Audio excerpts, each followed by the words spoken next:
I see you made your Starbucks run. I did. Luckily, it's right across the street from my building. So, That's great. I can't wait to hear all about your trip. But first, let's introduce you. Um, what's up, everybody? My name is Cottrell Guidry. I am the host of Connected AF Podcast, the podcast that lends an open and honest conversation to creatives and people of color in the industry. Today, I'm excited to have my extremely talented and dear friend Rochée Jeffrey with us. Rochée is a writer, director, producer, also acts, when she feels like it. And she is actually doing really cool things. She's not just saying that she is a writer, director, producer. You have a show with Lizzo right now that you're putting with FX, correct? well, Apple, yeah, and then I have a Apple. show, and I have another show at FX. Yeah, so basically she is really dope and everybody needs to know who she is. But anyways, yo, Rochée, how's it going? How was your vacation? It's been good. I'm honestly one of those people who I've been traveling a little bit when the world opened back up, and we thought it was going to be a good old time. Yeah. So I didn't, I've been taking advantage of that. So went to Sedona recently. That was my most recent trip. And that was a lot of fun. Sedona is cool. Yeah. Did you get some well-needed rest? I got some rest. It was for my birthday. I brought my friends from college together. Nice. We rented a house in Sedona, and another one of my friends in that group, her birthday's the day before mine. So we had like a fun little birthday celebration. It's weird getting together with that many adults. Like being able to get like, I think it was 8 women who all have different schedules. Most of them, have husbands, some of them have kids. So it was interesting, like getting together and having a good time without having to think about all that stuff. Yeah, I mean, you must have, did you like plan it way far ahead? Because I mean, to get everybody with all those mixed Oh match yeah. schedules. Oh yeah, for sure. And I was like, let's do this. Let's start ahead and see if we can get everybody. So now we're trying to do an annual trip, which I think will be a lot of fun. And we're not crazy. We did do a twerk lesson. There was a twerk lesson portion of the weekend, but yeah, we climbed some mountains. It was great. That's awesome. That's yeah, no mollies, No no mollies. Most people no have kids. shots. One of the one of my friends runs a preschool. So Awesome. we keep it tame. We keep it tame. Yeah, isn't it a trip being in your 30s now and realizing like some of your very best friends, it's like, hey, it was great seeing you. I'll see you in a year. Yeah, yeah. It's Like true. I literally see them, if I'm lucky, because they're all in DC, and then there's another one in California, but they're all in DC. So I see them every 2 years sometimes. So it's strange. We talk all the time. Text threads keep everybody together, but it is strange to not have friends that you see all the time. yeah, and with what you're doing now, was there a transition for you when it went from like, damn, I wish I was way busier to like, whoa, this is for real. I will say that I've always been busy, and I think that's how you make it. Yeah. I think you have to this entertainment is what you make of it, and you have to be industrious. You have to go out there and create opportunities for yourself. So even when I wasn't technically, I hadn't arrived yet, I was working as a set PA very early in my career. And so the way that it worked was because it was a multicam. We worked for 3 weeks and then we'd have 1 week off. That was a godsend. So, I was working that job. And then on the weekends, I would be writing and meeting up with my writing partner at the time. And then on that week off, I was writing and doing, what I needed to do and taking classes and things like that. So I've always been busy. Now the stakes are higher with the busyness, and frankly, yeah, I probably have more projects and things going on, but I think to get busy, right, you have to stay busy, if that makes any sense. Like you need to be looking for opportunities to to practice your craft, to create opportunities for yourself, you know? Yeah, I want to touch on the stakes being higher a little bit later, because I really want to discuss mental health in this industry. Mhm. But let's start from the beginning. When did you decide that you wanted to become a storyteller? Mm. Like, what was that moment like for you? So the thing about me is I've always been a storyteller. When I was a little kid, I was an only child, and I would always write these elaborate stories, and I would put on whole variety shows. I was always very performative. So I would get the camcorder, and I did whole variety shows where I was like singing, dancing, doing comedy, doing sketches. So when I moved to America, I was born in Jamaica. When I moved to America at the age of 6, within a week I had auditioned for a musical. And so I went and I toured California doing a musical at 6. And all Wow. throughout my life, up until through high school, I was doing musicals in theater. And so I've always been a storyteller in that way. And when I went to, and actually I was going to major in theater in college, because I was just, frankly, I was good at it. Like I could sing a little bit. I could, you know, I was doing all these like crazy characters, and I had a That's teacher. why you like karaoke. A little bit, a little bit. And I had a teacher who told me, he was like, "You're actually very good." Yeah. And so I was like, "Well, maybe I'll, you know, major in theater." But when I went to school, I went to my parents' alma mater. I went to Howard University. Howard's really well known for their theater department, and they produced everybody from Chadwick Boseman to Debbie Allen and Felicia Rashad, et cetera, et cetera. Yeah. So when it was time to do it, I was kind of intimidated by that, to be honest. I was like, this is not a joke. Like this is a legit theater program. And my parents being immigrants, they were like, you need to be a doctor or a lawyer. Like as much as they supported me doing Yeah. theater arts when I was growing up, they were like, you need to be serious. That's not a serious thing. So I was an English and political science double major, right? Oh, wow. Yeah. The whole time I was going to be a lawyer. I was on the mock trial team. I was All-American on the mock trial team. I was, you know, preparing to take the LSAT, all that stuff. I did a law school camp, that kind of thing. But there was something about storytelling, performance, entertainment that always called me.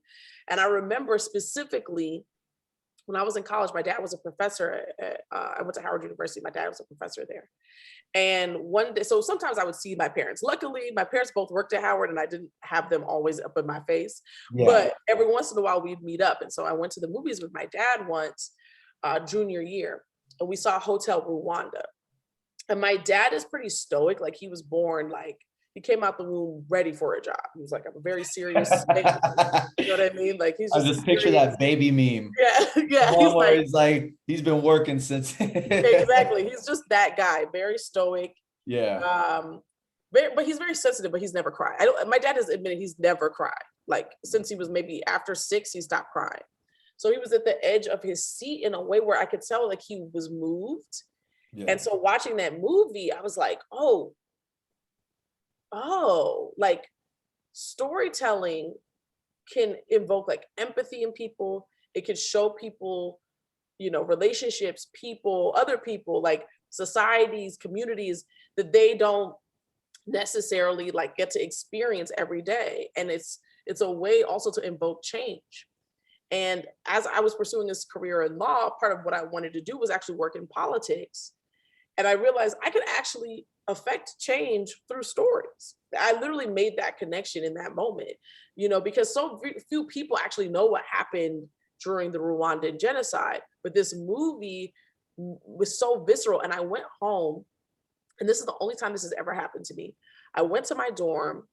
An hour later, I was bawling in my bed, like just thinking about what happened to those people, like 1 million people in like 90 days. 1 million people in 90 days were killed. People were being killed by their neighbors. Yeah. It was just like, this is crazy. Like, and the fact that we don't even like, that is insane. And right? isn't that country, don't they still, like the majority of the country, a high percentage is still women because of so many men? Yes. But the countries, I mean, and not to take it down this road, but Rwanda is actually doing extremely well with women running it. So Yes. Just Yes. a quick plug real quick. A quick But plug. But no, it's true. It's like we don't talk about that, right? Like yeah, it's not something, it's so outrageous to think about. This didn't happen 40 years ago. This happened not that long ago, yeah. right? And so in our lifetimes, and so that changed my life. So I actually changed my major to film and TV. And so I started to teach myself, I had to kind of accelerate the process to graduate on time because my parents were like, fine, but you're still graduating in May. We don't care Yeah. what you do. So that changed So there my life. wasn't like sorry to cut you off. I'm just Yeah. curious for a lot of people who have to, who get this calling to want to switch, but are so influenced by their parents. Was it a big conversation, or were your parents like, you know what, we trust you, but just You make know, sure you do it? yes. Wow. It was interesting because I expected more resistance. They Yeah. weren't like over the moon about it, but they always knew that I was different in terms of like my artistic expression, and I always performed and things like that. And so they weren't excited, but they were like, okay, like if this is Yeah. what you're going to do and it's going to make you happy, sure, but you're still graduating in May. So I ended up having to take a bunch of classes in the summer, and I took 10 classes my last semester to graduate on time. It was Wow. very crazy, but I did it and I fell in love. I had a professor who taught screenwriting, Professor Saunders, and she very quickly was like the first semester, she was like, "You're very talented," and she told me that I was probably the most gifted natural screenwriter she'd ever worked with in her entire career. That's So that wonderful. was, and I actually wrote a feature that won. So at Howard, we have what's called the Paul Robeson Awards at the end of the year. And it's our version of like, say, the Academy Award. So for the whole department, it's like best cinematography, best music video, best blah, blah, blah, best screenplay, best pilot. And I won. And this was my first thing ever writing a feature. And I won, I think I won 2 or 3 awards. I also directed a music video. And I had a professor in TV who, again, this was my first TV class. And he was like, "You're very gifted." And he invited me after graduation to move to Belize to direct a TV show that he had created there, which was Belize's first scripted television show. Wow. So that was for me, it was clear like very early on because I had been given so much like positive feedback. I was like, oh, so this is something I should be doing. And I'd only been in the program for like a year. Wow. Yeah. It's funny. You and I have talked about this for the people listening. How I met Rochée is we both made short films, and we were in the Martha's Vineyard African American Film Festival out in on the East Coast.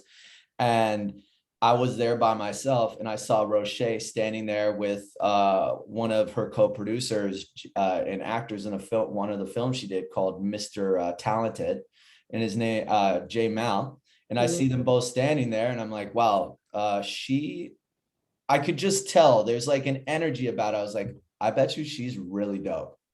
So I just went up to both of them and introduced myself, and we ended up hanging out. And later on, when they were showing the HBO competition films, she didn't have just one film in the HBO competition. She had 2 films out of 4 in the running to win the HBO competition at the same festival. So that's just like, that's the level of talent, so Thank you. I appreciate that. no, it's a big deal, because this is not an easy industry. People wake up every day wanting to do this, and to meet somebody who really I don't know if I'd use the words gets it, because I don't know if we ever really get it, but I mean, yeah, you're incredibly gifted. Thank you. I appreciate that. I've been lucky to also like, but I find that like this business is part talent and part hustle. And Mhm. I've been lucky enough to be in the right spaces as well to be able to do the things that I've been able to do. Yeah. Yeah. I mean, to make money as a creative is a blessing. So you went and did the show in Belize. Yeah. Were you happy with how it turned out? Yeah, I mean, for what it was overwhelming, and I was completely not prepared to do it. Yeah. It was wild because I graduated from college young. I graduated from college at 20, so I moved to Belize at 20, and I'm like this 20-year-old kid who literally just was a film and TV major, like for 1 year. And Wow. I'm directing a whole show with Belizean talent and running a crew. And I didn't know what I was doing, but it was amazing to like see the show on TV. And of course it was like hodgepodge, like we had very limited budget. But it was such an incredible experience for me on both on it, like emotionally, because it's like I'm on my own in a foreign country. And again, thanks to my parents were supportive of it. Like they were like, we don't know what she's doing, but okay. And I Yeah. went, I moved to Belize at 20 to direct a TV show. They're like, okay. But I learned so much from that experience. And then when I came back to the US, I got kind of scared. Really? So you weren't, but were you scared when you were in Belize? Like, did you feel Oh, overwhelmed at all or anything? No? I mean, not really. The thing that's sad though is that when I was in Belize, I never went to the beach or anything. Like I was Oh, wow. literally in Belize for 6 months making this show, and I worked every day. Yeah. Like I wasn't at the beach, I wasn't partying at the resorts. I was literally just like working. But I wasn't overwhelmed by the experience. I was invigorated to kind of being in this other country and doing something that I love. But when I came back, I was nervous about entering the entertainment industry because the thought of moving to New York or LA was more overwhelming than Belize. Because at least with Belize, I was going there with a job and housing, right? Yeah. And New York or LA, it's like a completely blank slate. And because I was a film major so late into my college career, although there are a lot of Howard grads in New York and LA, and lots of Howard grads in the entertainment industry, actually, what Yeah. ended up happening was I didn't know them because I wasn't a film or theater major for long enough to know who those people were. So I Right. didn't have a lot of connections. So I was nervous. So I didn't actually pursue it for some time. I actually moved back to the US and I worked in the nonprofit sector for a while. So when did you, like, you did the nonprofit thing, but when did you finally get that the PA job that kind of, was your launch pad to, cut into the industry? So what happened was so this is what happened. I was doing this nonprofit stuff and I was so unfulfilled. Like something wasn't clicking. Yeah. And so I was in a book club and I read The Alchemist. And The Alchemist, there's like a line about how like when you are doing what you're supposed to do, essentially like the universe will conspire to make it happen. And also like essentially, and I'm paraphrasing, it's like, deep down inside what your calling is. And as soon as I read that line, and mind you, at that point, I was like depressed. Mm. And I was living in this basement apartment. I was working for Save the Children doing like digital communication stuff. And I read this line and I was like, entertainment. And I knew it was entertainment because when I would go to the movies and it was a good film, I'd watch the credits roll and I just felt this pit in my stomach. Like, it's like, this is what I want to do. Or when I watched a good movie, a good TV show, it's like, this is what I want to do. Yeah. So what essentially happened was I was introduced to the show Breaking Bad. I watched that and I was like, oh, I want to write for TV. That's literally what happened. So I taught myself how to write for television because we never really learned that in my film program. We learned how to write feature scripts and we learned how to like shoot, but we didn't really learn how to write pilots. It wasn't really a big thing at that time. What do you feel like the big difference between the two is?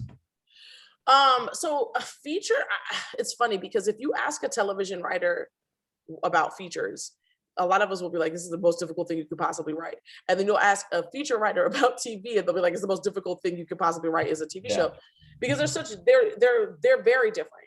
A feature is a beginning, middle, and end story, right? And so the difficulty in that is like, you have to sum up these characters' journey in 3 acts. While a television show is hundreds of acts, possibly, right? Like it's literally like you could have 50 episodes of the show, 100 episodes. So it's an ongoing story. And so the difficulty in a TV show and writing a pilot is, how do I tell a story with a beginning, middle, and end, but that also can continue on for 50 or 60 episodes, right? Yeah. That is, so both of them create different challenges. So I had to learn like how to write TV, the act structure, how to develop the characters and write them in a way that you they can be on a TV show for years, and you can get story and how do you create a story engine? Those are all things you have to do for a pilot. So I taught myself that. I actually like read books. I started reading pilots every day. I started watching everything. And I, would go to blogs, and I taught myself how to write for TV. And then I told everybody I was moving to LA, moved to LA, couldn't find a job, moved back home 9 months later back to DC. Wow. And then Issa Rae was doing something called Color Creative, where she was shooting independent pilots, and she'd done one for comedy. She had done 3 independent comedy pilots. She was going to do 3 drama pilots. I submitted my pilot that I've been working on since I decided. It was the first pilot I'd ever written, and I won. I was one of the 3 selected to do the drama, and that's how I moved back to LA. The money that I got from that, at the time I wasn't in the guild, so I got like $5,000, and it was I had no money. I moved back to LA, honestly, no exaggeration, was $600. Wow. And then I got that 5,000, and I stayed, and I was looking for a job, but I was very stubborn. And I was like, I'm not going to get a job as a barista or a waiter or anything, because I know that if I get a job in the industry, it will help me to move faster, because I'll be able to make connections and learn more. So that's why I was struggling, and I had to move back the first time because I couldn't find a job in the industry. But luckily, and I just realized this, I'm running an Audible narrative podcast room this week. And one of the women I hired is actually the person who got me my first job as a PA. I just realized that. Oh, so wow. she went to Howard as well. And she knew me directly, and she knew that the show Casey Undercover was looking for a PA. And she was like, hey, and I was literally about to run out of money. I think I had $200 left of the 5,000. I was staying on my friend's couch, and I interviewed, and I got the job. And for me, what it was clear is like, my journey has been very much in alignment with The Alchemist, where like, whenever I'm down and out, like something just comes like out of the blue. And, here's an opportunity, here's a place to stay, here's money, here's this, so I was lucky. And that's how I got my first job as a PA in the industry. Wow. That must have been a trip. I mean, you always hear stories. I have friends that one of my friends who was on that new movie Jungle Cruise, who they've been taking 4 years to make the thing. She was down to her last $7 and didn't have money for the Uber to go to the callback. She wasn't going to go. She went, she got it. So, that continued belief, because literally you don't know what the next thing's going to be. It's a trip. You don't. You have to believe in yourself. And I also think that like, I would drive. There was a point where when I was a PA, I finally got enough money together to get a car, because I was taking the bus, I was walking. I've done it all. I've slept on the floor. There were a couple of days I didn't eat. There was a time I slept in my friend's lobby of her building. Like, I've done it all. But there's no point where I didn't believe in myself. Like, this wasn't going to happen. You didn't have a moment, not once, where you thought, oh, this isn't going to happen. There were times where I was like, Jesus Christ, you know what I mean? Like, this is horrible. Like, I am walking because I don't even have money for the bus. I'm sleeping on a literal foam pad. And I had breakdowns. Like, there are times where I cry, like, oh my God, what did I do? Because I moved to LA as an adult. Like, I had an apartment, you know what I mean? I had a career, and it's like, I'm starting from scratch at like 27 and a half. So it was very frustrating. So there were times that were frustrating, and there are definitely times where I had moments of doubt, but almost always, and I was really depressed my first year in LA. But even when I was depressed, when I had those moments of doubt, I would still get back to this place where I was like, this is going to happen. Like, I just believed it. And I would be driving around in my little Kia Rio that I was able to buy. This is also crazy. This is insane. I just realized I bought that Kia Rio for my friend, who I was staying on her couch. I would pay her $300 a month. And then she was changing cars. So she was like, you could get this Kia. I paid for half of it. And then I gave her the rest, like, monthly payments. And I just hired her for this room too.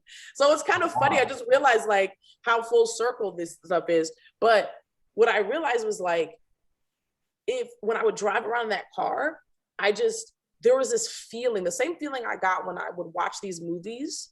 There was just like something in my body that was like, I'm going to make it. Like, I just felt it in my toes, in my heart, in my stomach. Like, I was like, yes, this sucks. Yes, this Kia Rio cannot accelerate the way that it should. But I'm like, I know that I'm going to one day have a show on one of these billboards on Sunset. I just knew it. Yeah. And you have to believe that. Like, if you don't feel that, it's hard to keep going if you don't feel that. And also, if you're not getting confirmations along the way, right? One of the reasons why I was able to keep going was, despite the fact that I was broke, despite the fact that I had all the other things going on, the feeling was still there. And people were affirming me through opportunities. So I was like, okay, I'm getting this interview, I'm getting this job, and that helped me keep going. What do you feel like, what was the first job that kind of leveled you up? You went from PA to what, writer to director to, like, what was the first job where you're like, all right, this is the beginning of the real career? So what happened was, I got that job on Casey Undercover, and Issa was doing Insecure. And because they weren't able to make my independent pilot, I used that guilt to email Issa. I was like, yo, can I be a PA on Insecure? Now, here's the thing. I had no intention to be an AD. So being a set PA wasn't really like ideal, but I'm very strategic. And I knew that if I could ingratiate myself in this circle of people, with Issa, with Amy Aniobi, who's like an EP on the show, and with all the writers, I could build my Rolodex and build my connection. So I was like, let me go do this. So I was a walkie PA on the first season of Insecure. And right before the end of that season, I had a writing partner also at the time. My writing partner and I had submitted to this thing called We for She, which is a list of the best pilots that they put out every year, written by women, starring women. And we had never heard of this thing, but a friend of ours was like, you should apply for this. And I'm a big proponent of try anything that makes sense, because you just don't know what your path is going to be to success. So we did it. And literally the week before the end of Insecure, we got staffed on a show it's called Daytime Divas, starring Vanessa Williams and Tashina Arnold. It was on VH1 because of that list. We got on the list, and we weren't even in the top 10. We were an honorable mention. The list was circulated everywhere. We got a read from Gersh. We got a read from the woman who's now been my manager for 6 years. And we got a read from these two women who had created the show. Yeah. And they interviewed us to write on it. So literally, like, there's so many things I think about, like how everything kind of came together. The fact that Issa Rae, I have to say, literally is the reason why I'm in LA, because that color creative, that $5,000, like everything, that changed my life.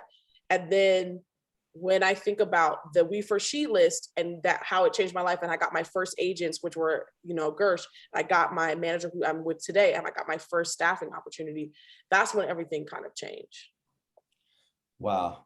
And like when you met your manager, how did you just kind of know it was right? Because that's super rare to stay with the same person in the industry for that period of time, for that long, and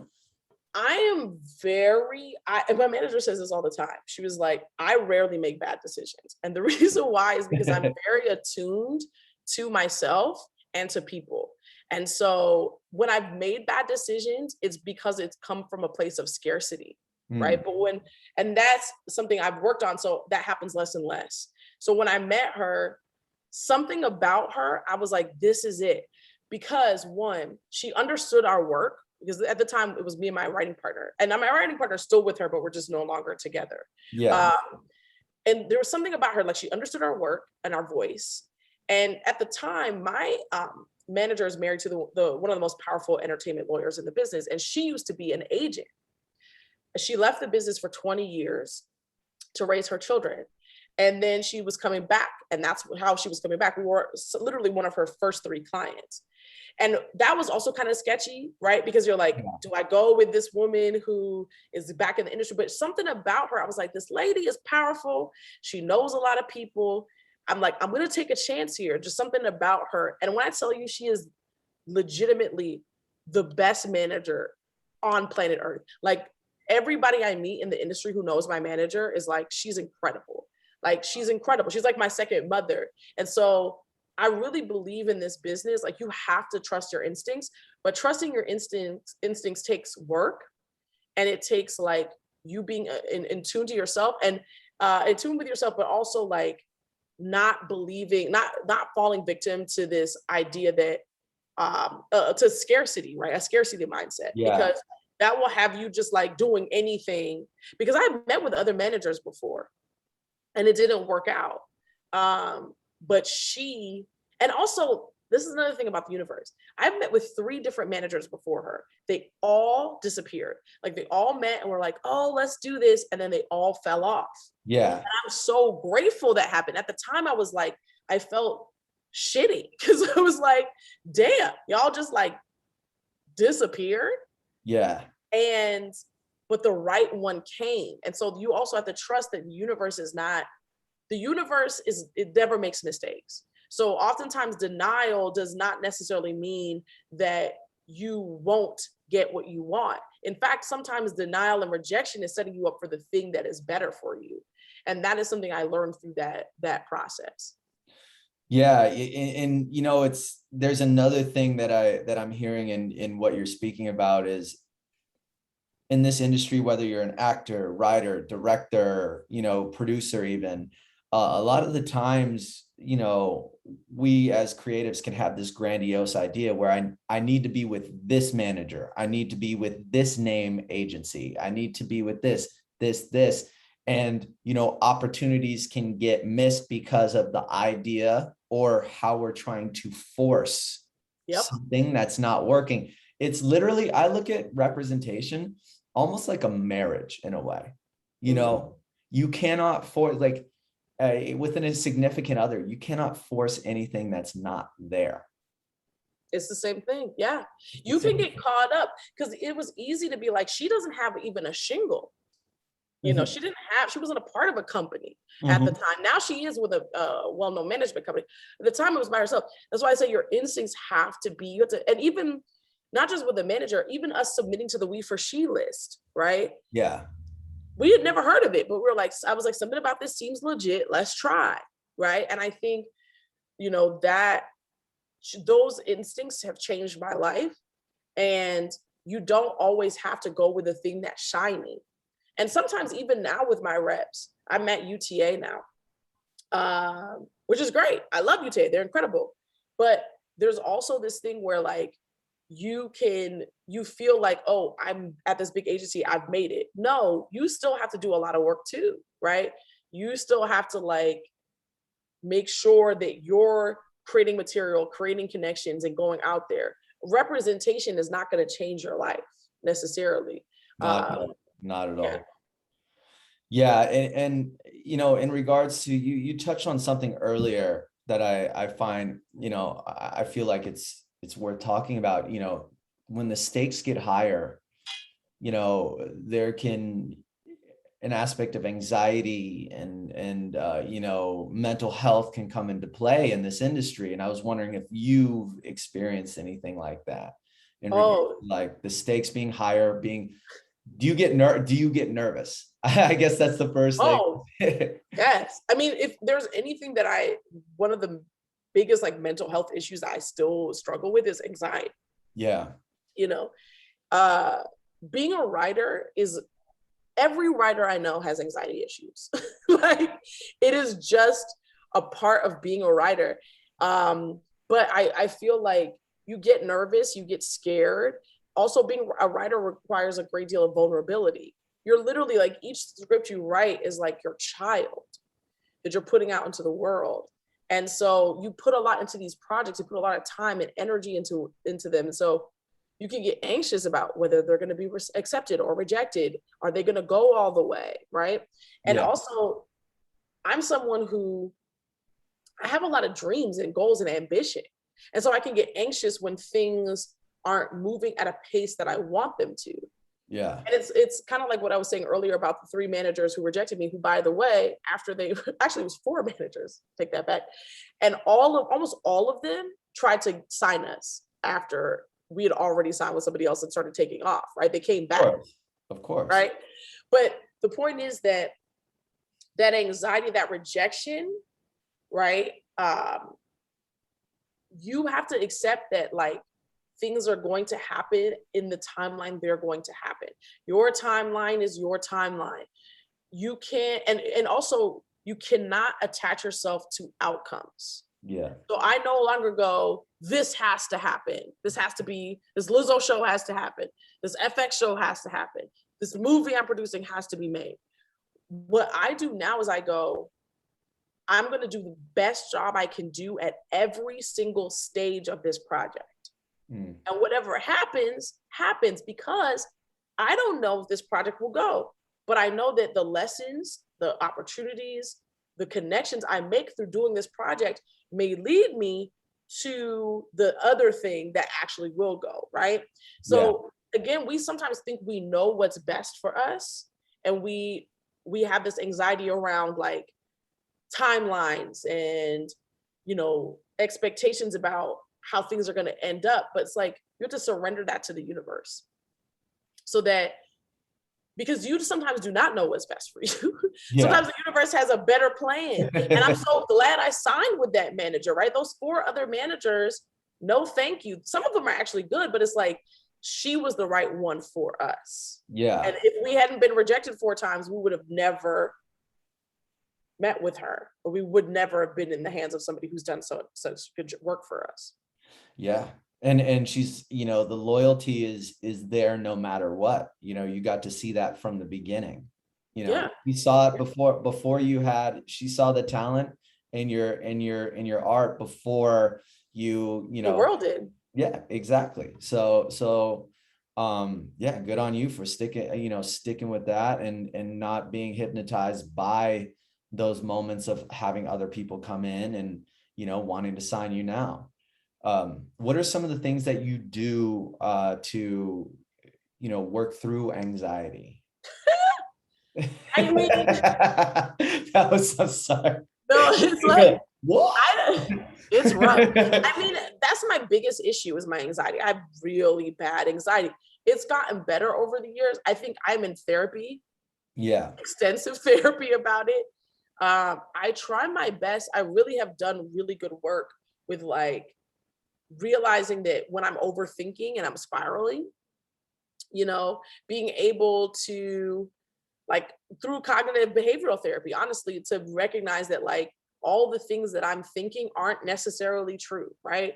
Like, and I don't know everything. Part of, right, anxiety is really about control.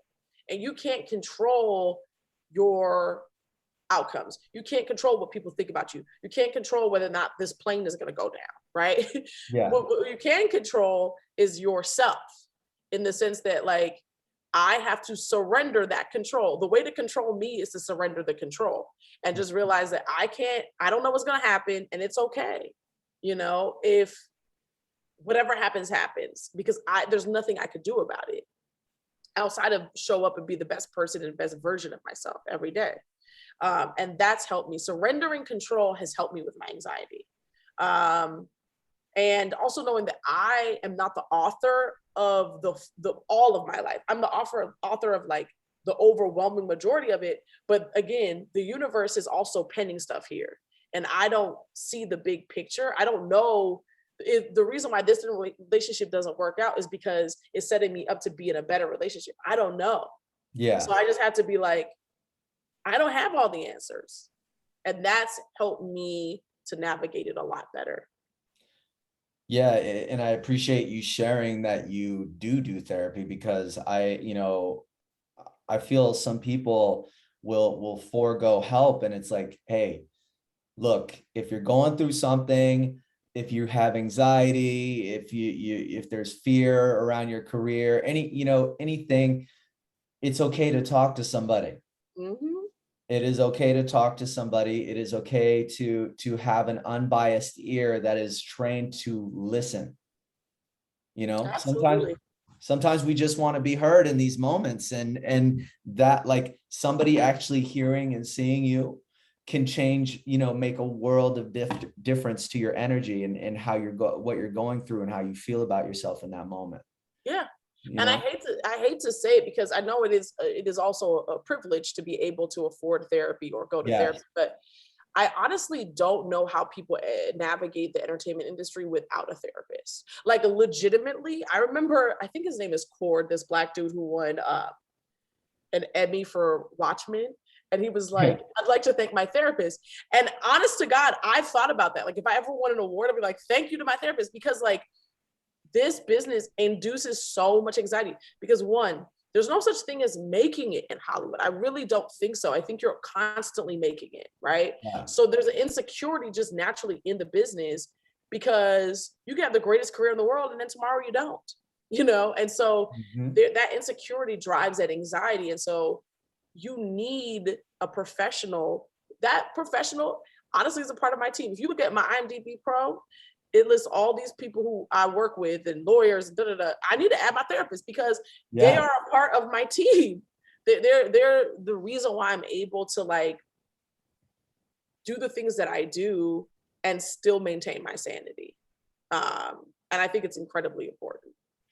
Yeah. You bring up a great point, because I feel like add people should add their therapists and their counselors to IMDb, because, like, look, like, you know, in uh with acting and stuff like that, you know, you get you or whatever, you get a you get those tastes of success, and and then, like, oh, I'll speak for myself, you know, I'll book a job and I'll think that's how it's going to be all the time for a moment, and then it's like, oh wait, it's quiet again. Am I really worth it? Am I good enough? Am I good enough? And then I have to dig my, you know, and then I got to dig myself back up again, and then I'll book another job, and that's, you know, rinse and repeat. And having a counselor, my mentor that I've been working with for the past, you know, shoot, over almost 3 4 years, almost 4 years now, that has supported so much in, you know, the gaps of what, you know, momentary success becomes smaller, but also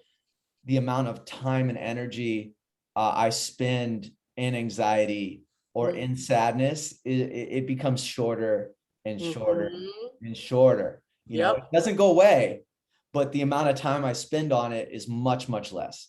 So Absolutely. Absolutely. I feel the same way. Like I used to spiral all the time. I don't spiral as much. You know, I don't have these anxiety spirals in the same way as I did before because I said, I don't know. And sometimes it's like, you didn't get that job because it was supposed to clear space for something else. And I think that's one of the things that actors, writers, directors really struggle with is like when they don't, the rejection is yeah, really at the root of that anxiety. And you just don't know. And so, uh, that has been like a huge thing for me and it's really freed me. yeah, and one thing I've noticed about you, I want to touch on this, and then we'll wrap up. But, you know, the clarity that you have in your career is very, you know, admirable. Because I talk to, you know, other creatives about this all the time. We can see somebody else, or I'll just speak for myself. I've been doing my best to only speak for me and not other people. I could sit there and, you know, a couple of years ago, where I was at with myself is I'd see somebody working and I'd be jealous of them, but they're working on something that I wouldn't even want to be working on in the first place. Mhm.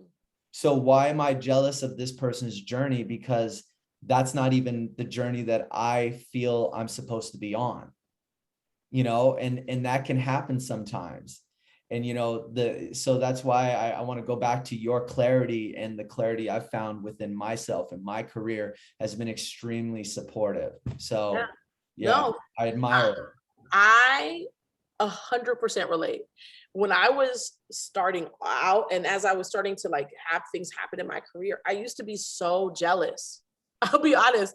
I would look at people like, man, Yeah. you are doing exactly what I want to do. And their jealousy was rooted in uh, this deep insecurity, right? And what I realized I had a breakthrough actually a couple years ago. There was one woman in particular that I was really jealous of because we were very similar. We worked in the same space in comedy. You know, we had a similar background, right? And so I was seeing them ascend. And then every once in a while I would check in on them like, oh, okay, cool. You're doing this, you're doing that. And I was like, man, they have an agent and they're doing this and they're doing that. And then 2 years ago, I realized that I had done all of those things and I was doing even more, right? And it's not a competition. It's not a competition, but I realized I spent so much time looking at this other person or what they were doing that I wasn't focusing on my own journey. Yeah. And sometimes you can fixate on someone or something they're doing something that's even less than what you're going to do. Yeah. And you're like, oh my God, look at what they're doing. It's like, you might actually be doing far greater and better, but you're so consumed with what this other person is doing that it's distracting you from your own journey. And again, it's not a competition or a comparison, but it's a matter of like, focus on you. Because, and Oprah says this all the time, is like, God's plan for you might be bigger than your own plan for yourself. Yeah. And so you just have to look at you. You're not in competition with anyone. You're in competition with yourself. And I don't even like saying that. You're not even in competition with yourself. You should just be committed to your own growth and betterment. And that's it. Yeah. Yeah. It just sounds like just don't be distracted from experiencing your own gratitude. Absolutely. And be grateful at every step of the way. Yeah. I used to have no gratitude. I would just be like, oh yeah, I signed to UTA, bloop. Oh yeah, this thing happened, bloop. And now I'm like, no, I celebrate everything because I don't have to have these things. I have to celebrate it because I'm not old. There's a sense of entitlement that comes along with that. And it's like, no, everybody isn't doing this. I am blessed and I am lucky to be here and to be doing these things. Right. Yeah. We all are as creatives. It is a beautiful thing when, you can figure out how to just, of course we want, yes, bring in the millions, bring in the house, bring in all that. We get to accept it when they come, as they come. Also understand that making a living as a creative, It's a blessing. it is a huge blessing. Matt, thank you so much. Before we go, I want to ask you, what's one thing you are extremely excited about going on in your life right now? Whew. I'm really excited about like the clarity that I have about a lot of my career. To be honest, I feel like I've finally broken through to a place where I'm not as anxious about outcomes. And I'm just I'm excited about the experience. And so for me, that's been huge. That's been a huge like breakthrough, just to be excited to be doing these things as opposed to like being anxious about them. Yeah. Amazing. Well, look, thank you very much. I appreciate you giving me your time and giving the people that will be listening to this your time. And I just think you're incredible. And I'm happy you're my friend. And, I very much so am inspired by you. Thank you, Cottrell. Right back at you. Thanks for having me. I really enjoyed this. Of course, of course. And once again, everybody, that was Connected AF with Rochée Jeffrey. You can follow Rochée at I am Rochée on Instagram is where you'll most likely find me. I don't do Twitter. It gives me too much anxiety. Speaking of anxiety. I am Rochée on Instagram. I am Rochée Jeffrey on Instagram. No, I am Rochée. I am Rochée. Yeah. I.am.Rochee. Perfect. And you'll be able to listen to us on Spotify, Connected AF, and me. You can follow me, Cottrell Guidry, at COTTRELLGUIDRY. Thank you, everybody, for listening, and we hope this was supportive on your journey. All right. Bye.